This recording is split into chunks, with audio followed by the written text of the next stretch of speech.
Ito yung itsura yan mga pimple. Punta tayo dyan. Itatry natin kung gumagana ba ito. Ayan mga pimple. Dito pala yung Ito na ba? Ah, May matitira ba?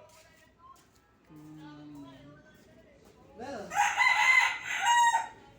Lagi si Victoria, lagi. Ito pala mga pimple yung kasama sa sa binili ko. Ayan. May kasamang sinulid pa yun. Yan, karayom saka sinulid. Yan.